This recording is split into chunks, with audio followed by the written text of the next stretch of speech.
This is the disembodied voice of Dan St.Yves, and for today's episode of Talking With, I'm with the talented cast of Chicago from Stage West Calgary, running right now. Ed Sahaley, an arm's length of theatre and film credits, if that arm belongs to Mr. Fantastic or Elastic Man.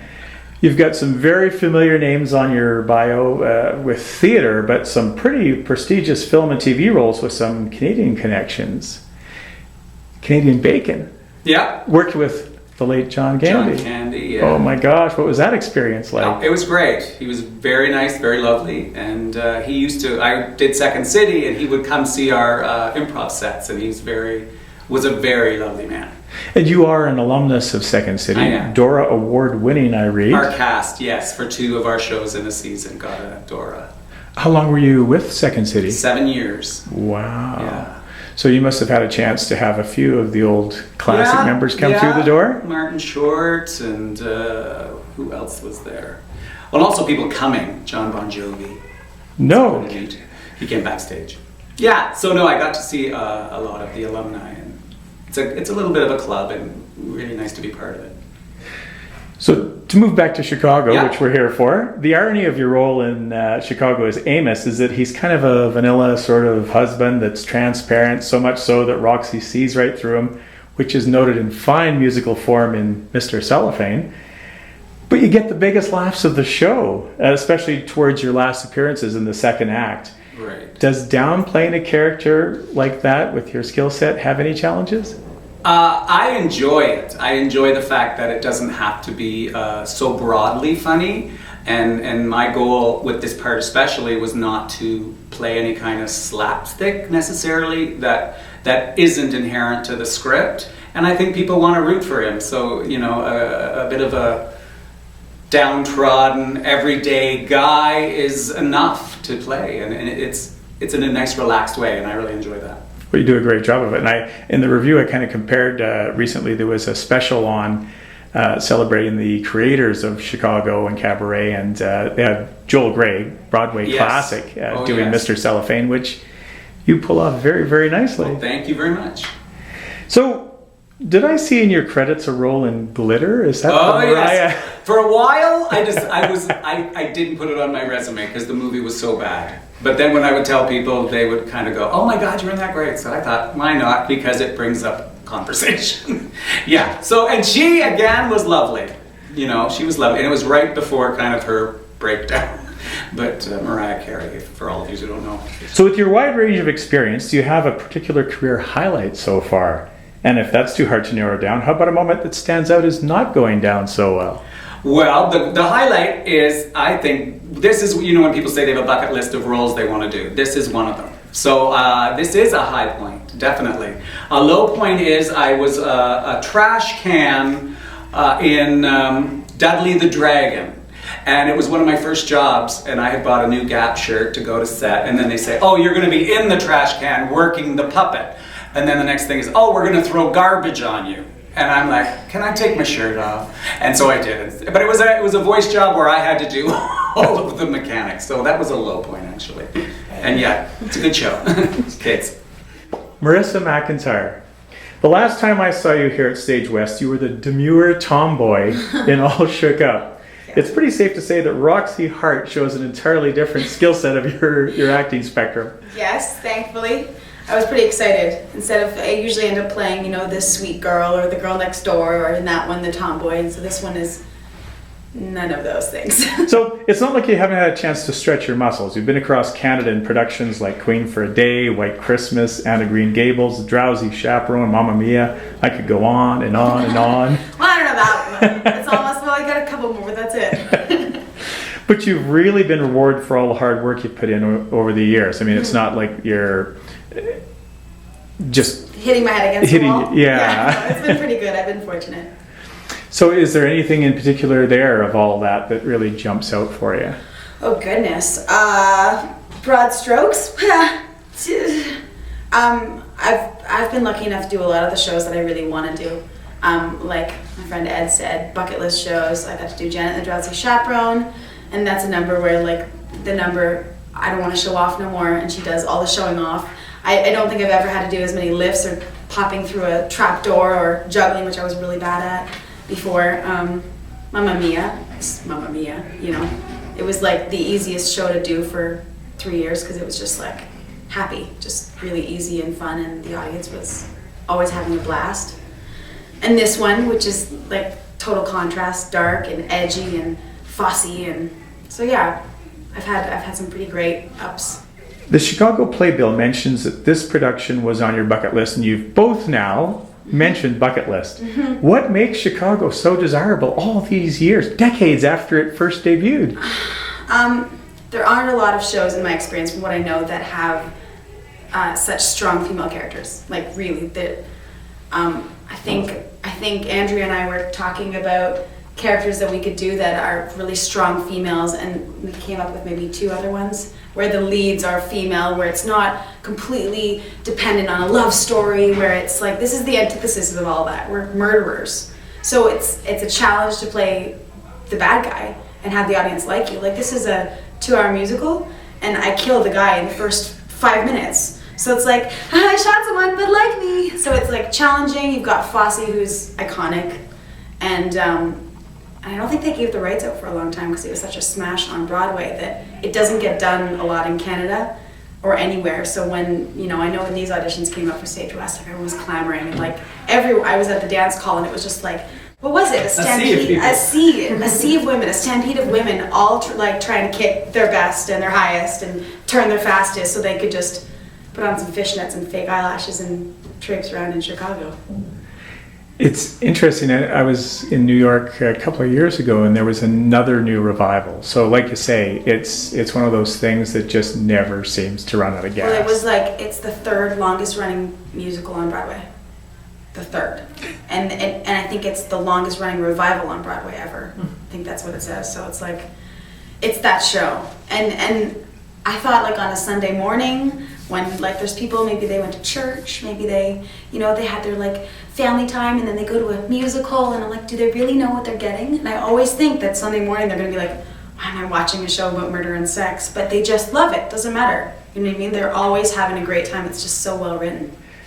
You had an appearance and a long run, almost right to the top, on CBC's How Do You Solve a Problem Like Maria? Yeah. So that was kind of when social media started to really grab a hold, and it was very web-driven in determining the winner and stuff. Yeah. As much as it probably helped your career, were there also some bad sides to the Of course. to the Double-edged sword. Always. Yeah.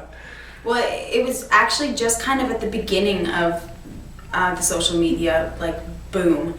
I remember they made me start a Facebook profile when I was on Maria. I didn't have one before that.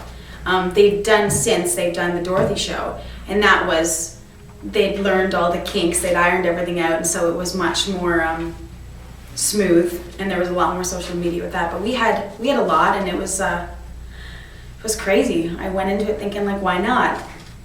There was a couple like interesting things, being in a house with all the competitors living together and a camera on you 24 hours a day, which was a little like, oh, okay. You gonna come in the bathroom with me? Okay. But it was amazing. I mean, I met some amazing people. I got my face in front of Canada, which was cool, and even having anyone vote for me, which is pretty cool, you know, like kind of a, really, we have to do this? Like, what if I sing a song they don't like, or, you know, which was, it happened too, right? Yeah. I talked to people after, and they were like, oh, you sang that song, I hated it. I didn't vote for you. I'm like, okay, well, good to know. Yeah, they're honest. That's the thing with social media. It's instantaneous. Yeah, exactly. Matt Cassidy. Hello. So before we talk about your show or your career, I found an interesting note in the playbill. Billy Flynn actually has promotional considerations. Well, the life of the actor in Canada, I'm married, I have a son, and sometimes it's financially hard to make things happen, and a fellow actor, a friend of mine, is a real estate agent in town, and I thought, well, I've seen before in programs, like specifically at the Stratford Festival, there would be corporations that have sponsored, the stars of the show. And I thought, well, how come I can't help someone who's running a small business in Calgary by giving them the first line of my bio? So I called up my friend Carmen and said, Carmen Davison, Remax Professionals. Remax Professionals. There we go. Sorry, Carmen. And I said, is this an opportunity for you? Because I'm offering it to you because you're a friend of mine. And she said, sure. And so we just created a partnership, and it is show business. I think there's times in this world where we forget that we need to pay for this stuff. Yes, there's government funding and everything, but often that's, if the government changes, the tax credits get cut. And so I think lots of times we as actors need to think as business people instead of just as artists. So that's where I sort of got the idea. Interesting. Yeah. First time I'd ever seen it, so I thought it would be worth bringing it up, and we get another plug in. There we go. Carmen Davison, Remax Professionals. There we go. You're no stranger to Stage West. You've been here before in some roles? Yeah. I played Brad in the Rocky Horror Show, which was more fishnets. That's got to be going back a little ways. 2004. Wow. 2004, yeah. But since then, the road has taken you all over the place. Yeah. We're going to talk more about that in a second because I have a question related to that. I do want to comment though on my review for the Calgary Herald. I mentioned that Chicago is a real showcase for the female cast members, but there are still some pretty good workouts for the guys as well. Like you get the Razzle Dazzle number. Oh yeah. Is there an art in playing a character like Billy Flynn where you've got to balance out making him a likable enough bad guy? Well, there is a balance, and Max helped with that and trying to make a connection with the audience. There are moments where Billy sort of says, well, this is what I'm going to do, but looks at the audience and says, but really, I'm doing this. So it's a fun to play both sides of it. And there's so many iconic defense lawyers out there that you can just sort of take a little bit of snippet of that guy and a little bit of this character. Yeah, so it's just, I'm wearing the most clothes on that stage. I get to wear a 3-piece suit at one point. Everyone else is running around in fishnets. But no, it was fun to be able to play, the power position. You've been at Stratford, Grand Theatre, Mervish Productions. So obviously, Canadian actor, you're racking up the frequent flyer miles, but you do give special thanks to the support of your family. How hard is it to maintain normalcy in something that keeps you so much in transit? Well, it turns into a negotiation with the family before you even go to the audition. You look at the script and say, this is a good part. For example, Billy Flynn's a great part. Chicago's a great show. Max is a great guy to work with. Phil Nero, our choreographer, is great, friend of mine. So I went to my wife first and said, this is what I would like to do. Could we do it? Because I have a 2.5-year-old son. And so we're trying to figure out the logistics, and so we talked about it for a week before we even said yes to going to the audition. And then once you get the audition, and then if you get an offer, then you start trying to figure out the logistics. So I found a place where my wife and son could come with me. So I'm renting a house here in Calgary, so my son and my wife are here for 5 weeks, just in the middle of the contract, to keep it sane, to keep the family going. Because yes, it is very hard, and that is, over the last 2.5 years has been it's been a journey. There's lots of auditions that I don't go to anymore because I can't afford it or don't want to be away that long. So yeah, it's different than when I first started out, when in my early 20s, when I was just single and I'll go anywhere. Yeah, it's not the same. Yeah. It's not the same. But longevity comes with the price. It's something that I love to do, and that's one thing that I want to teach my son is do what you love to do, and if you love it enough, then the money will come. But yeah, it's certainly it's a challenge when you have a family. Andrea Wingelar. So you're a Toronto native. Are you a little thrilled that the Leafs are in the playoffs for a change? You're totally indifferent. It's kind of amazing. It's almost like Haley's Comet, but it's nice to see it happening. Fingers are crossed. So there's no question you command a stage. Mm-hmm. In this production of Chicago, you get to perform the most recognizable showstopper probably of the musical is Velma. But there's been a lot of artists before you in that role. Yeah. Do any of those performances inform you, or do you get direction? I've over the years, because it's a show that I've known for a long time, I've witnessed, videos or clips of them and just thought, oh wow, amazing. But you do want to, bring your own sense of what it is to the table. So I think it's a little bit of a mix. Let's call it inspiration. Yeah. Mixed with what I'd like to bring of myself. Because we are Canadian after all. This is true. But we can't tone down the intent of the play. No. You've been a trained dancer since the age of 5, eventually studied opera at Wilfrid Laurier University in Waterloo, earned an honours music degree, originated the role of Martha Borelli in the Canadian and American premieres of The Rat Pack. My gosh, I want to talk to you more about that. And you were also on the European tour of that.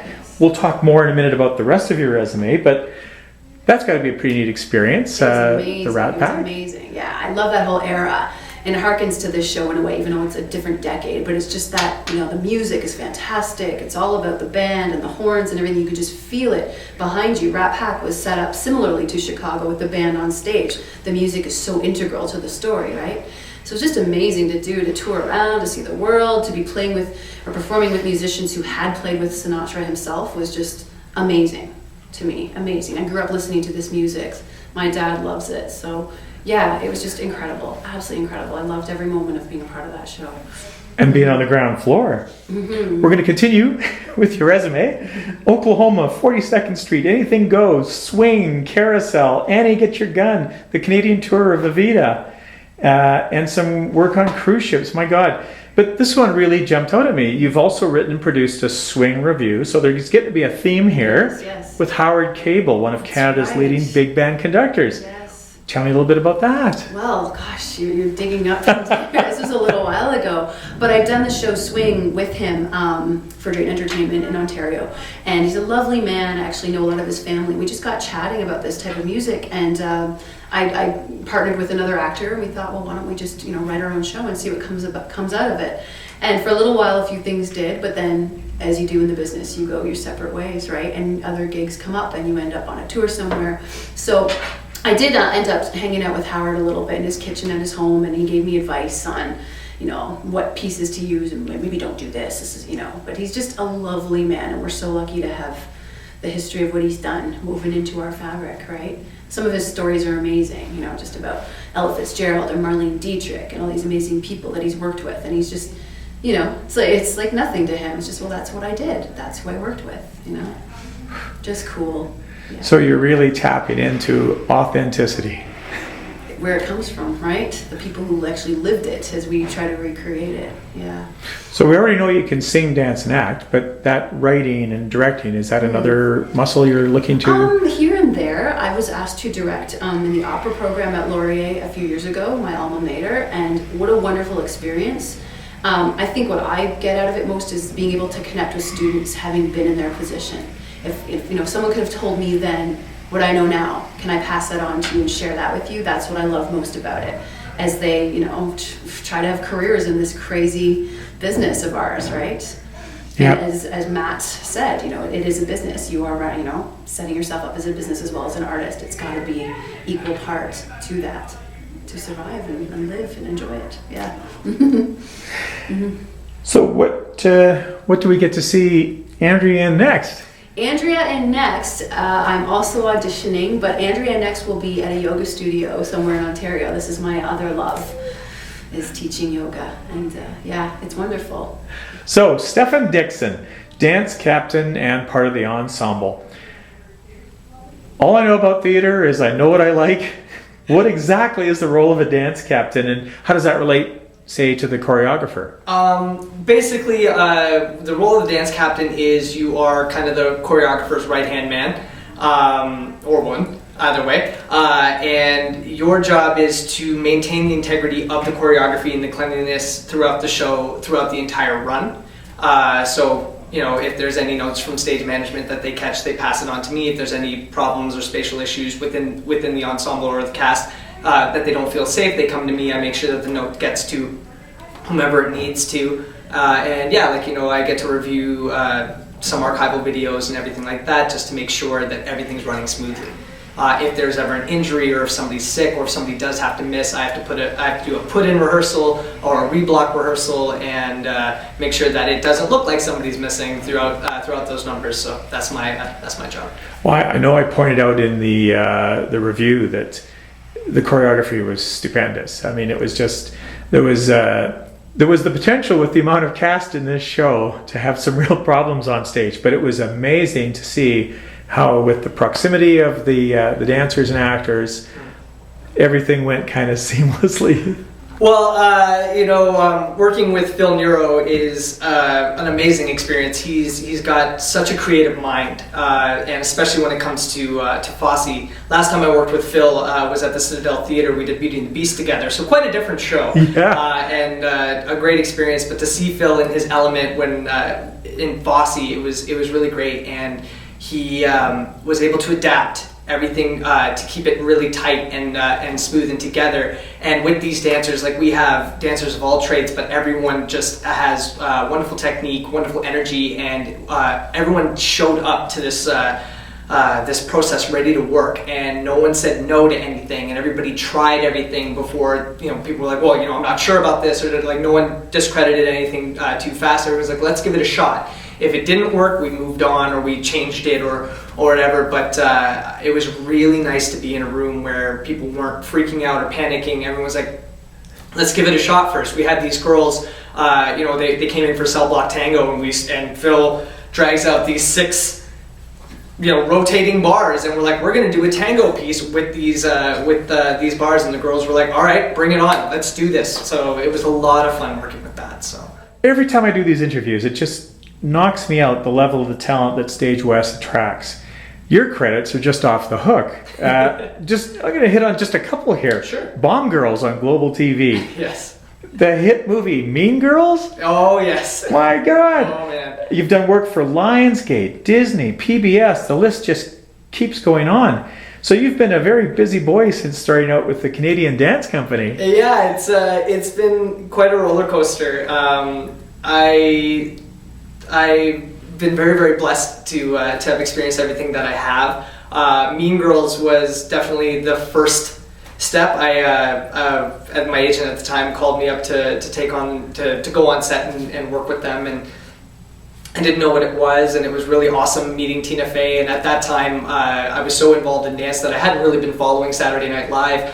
But we were on set, and she came over and was giving us direction, and was chatting it up and whatever, but saying some of the funniest things. And it was really bad because no one really knew how to react. I don't know if my fellow dancers or fellow workers knew how funny certain things were, but I was sitting and I was looking at her and I was like, this woman is hilarious, and I don't want to laugh just in case she's being serious, and I don't want her to think I'm disrespecting her, but oh my gosh, it was a lot of fun, and made the time on set just great. It was a great experience, especially for a teen at that time. So you moved from you expanded your talents by moving into the Randolph Academy Triple Threat program. Yes. Now, is that kind of with the uncertainty of theater in Canada or anywhere for that matter, just hedging your career bets, or just enhancing what you bring into your teaching and career? I actually really owe my experience at Randolph to my sister. I wasn't really sure what I was going to do with my life when I was finishing high school, and my parents were very heavy on post-secondary, and my sister and I were very close, and she understands me like no one else, and she found this program, and George Randolph is a huge name in the dance industry, and she said he has a program, and it teaches you singing, dancing, and acting. I think you should look into it. And I did it, and it started off as a way to appease my parents and keep them happy, which it did. But I ended up falling in love with musical theater. I didn't really know very much about it. Like, I'd seen shows, but I didn't really know very much about it. And to learn, it was a great time. We had musical theater history, and we had dance history, and it expanded. I got to see some of Bob Fosse's original work. Like, his first bit of choreography on film, and Kiss Me Kate, was a huge part of our Fosse unit and everything. So to be able to adapt into different dance styles, I do have to credit a lot of it to my dance history in Randolph. And being part of an iconic production. Oh man, and the cast, the show, like this show, bucket list. Once again, bucket list. Yeah. It's one of those things, as a dancer, you're like, holy mac, like, we've seen the show. I've seen the show on stage in New York. I saw it when it toured way back in the day in Toronto, and obviously the film But being a dancer, just like, yeah, this is something that you want to do. So when the opportunity came, I didn't even know if I was going to have the show. I was just like, to be able to say I helped with the auditions for Chicago, come on. And also knowing that Phil is, a Fosse fanatic, I knew it was going to be great, and this cast is a dream. So. Is there a better way to end the interview? I don't even know. I'm having a blast. I'm very excited to be here, and thank you very much. Thank you so much. Well, thanks so much. It's been great, and I always appreciate that you're taking time in between 2 shows and other situations where I ran late. So very much thrilled that I had a chance to talk with you all. Thank you, Dan. My pleasure. Nice, Dan.